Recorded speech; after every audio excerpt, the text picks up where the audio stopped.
5000 साल पहले धरती पर एक सिविलाइजेशन थी जो अपने टाइम से इतनी आगे थी कि वहां हर घर में फ्लशिंग टॉयलेट था, जबकि यूरोप में लोग अगले 4000 साल तक खुले में रहते थे।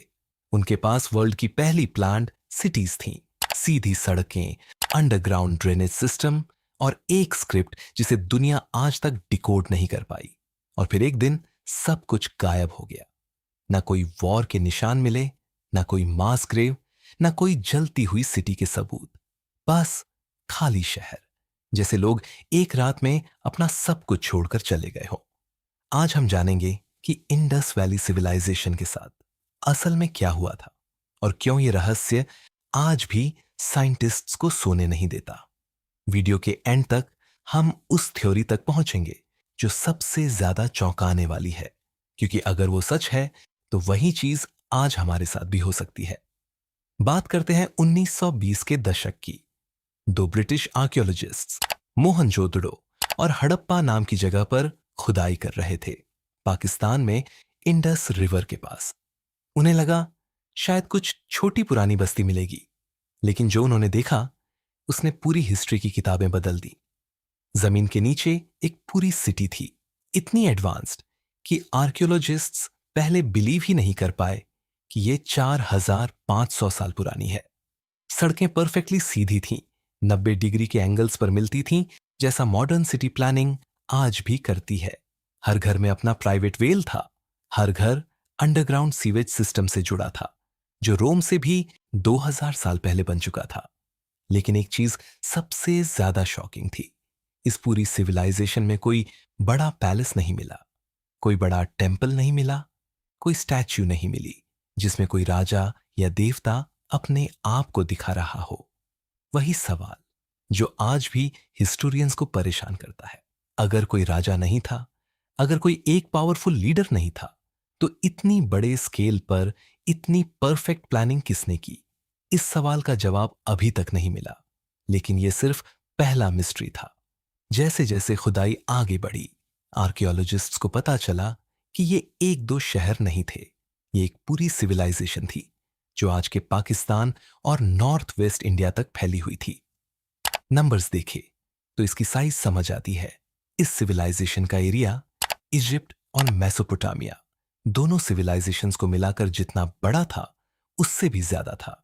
एस्टिमेट के हिसाब से अपने पीक टाइम पर इस सिविलाइजेशन में 5 मिलियन से ज्यादा लोग रहते थे और इनके पास ट्रेड नेटवर्क इतना एडवांस्ड था कि इनकी मोहतें, छोटी सी कार्व्ड सील्स, मेसोपोटामिया तक यानी आज के इराक तक मिलती है। मतलब 4500 साल पहले ये लोग अरेबियन सी पार करके ट्रेड कर रहे थे, जब बाकी दुनिया अभी बेसिक फार्मिंग सीख रही थी।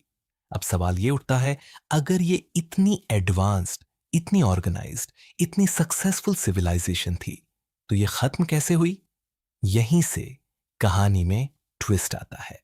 1920 के दशक से लेकर आज तक हिस्टोरियंस ने इस सवाल का जवाब ढूंढने की कोशिश की है और समय के साथ 3 मेजर थ्योरीज सामने आई हैं।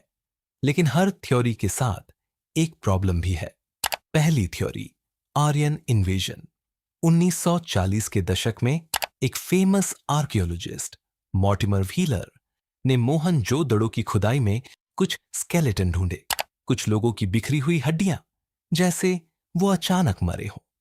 उसने कंक्लूड किया कि सेंट्रल एशिया से एक वॉरियर ग्रुप, जिन्हें आर्यंस कहा जाता है, ने इस सिविलाइजेशन पर अटैक किया और उन्हें डिस्ट्रॉय कर दिया। लेकिन बाद में हुई रिसर्च ने इस थ्योरी को लगभग पूरी तरह गलत साबित कर दिया। जो स्केलेटन मिले, उनके जिस्म पर कोई वेपन के निशान नहीं थे, कोई स्वॉर्ड का कटा हुआ निशान नहीं, कोई एरो का घाव नहीं। और सबसे बड़ा सवाल, अगर ये एक वायलेंट इन्वेजन था, तो आर्कियोलॉजिस्ट्स को जगह जगह बर्न्ड सिटीज, डिस्ट्रॉयड बिल्डिंग्स और मास ग्रेव्स मिलने चाहिए थे। लेकिन ऐसा कुछ नहीं मिला। तो फिर वो स्केलेटन वहां कैसे आए? इसका जवाब हमें दूसरी थ्योरी की तरफ ले जाता है। दूसरी थ्योरी, और ये वो थ्योरी है जो आज सबसे ज्यादा एक्सेप्ट की जाती है, क्लाइमेट चेंज। साइंटिस्ट्स ने रिसेंट ईयर्स में सैटेलाइट इमेजिंग और जियोलॉजिकल स्टडीज की और उन्हें कुछ मिला जो गेम चेंजिंग था। एक नदी थी सरस्वती रिवर, जो इस सिविलाइजेशन के लिए लाइफलाइन थी। सैकड़ों इंडस वैली साइट्स इस नदी के किनारे बसे थे। लेकिन अराउंड 1900 बीसी एक मेजर क्लाइमेट शिफ्ट आई। मॉनसून पैटर्न्स बदलने लगे और सरस्वती रिवर धीरे धीरे सूखने लगी। एक सिविलाइजेशन जिसकी पूरी इकोनॉमी, पूरा फार्मिंग सिस्टम, पूरा पानी का सोर्स एक नदी पर डिपेंड करता है, और वो नदी गायब होने लगती है।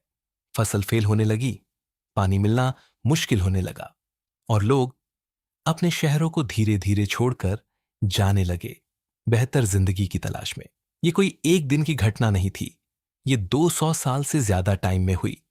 इतनी स्लोली कि लोगों ने शायद रियलाइज भी नहीं किया कि उनकी पूरी सिविलाइजेशन धीरे धीरे खत्म हो रही है। ये थ्योरी बहुत स्ट्रांग है, लेकिन ये पूरा सच नहीं बताती।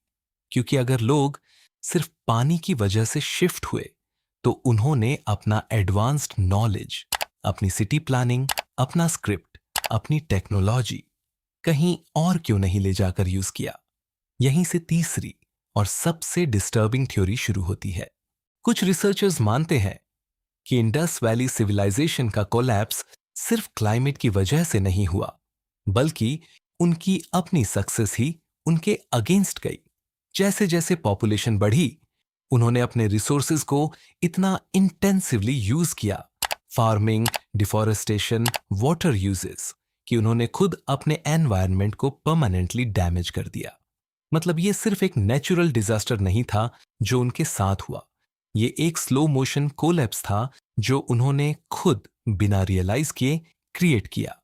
एक एडवांस्ड, अनऑर्गेनाइज्ड, सक्सेसफुल सिविलाइजेशन जो अपनी ही ग्रोथ की वजह से अपने रिसोर्सेज खत्म कर बैठी, और जब नेचर ने उनसे साथ छोड़ा, उनके पास वापस जाने का कोई रास्ता नहीं बचा। 3300 से लेकर 1300 बीसी तक पूरे 2000 साल ये सिविलाइजेशन एग्जिस्ट की, ग्रो हुई, और फिर धीरे धीरे फेड हो गई।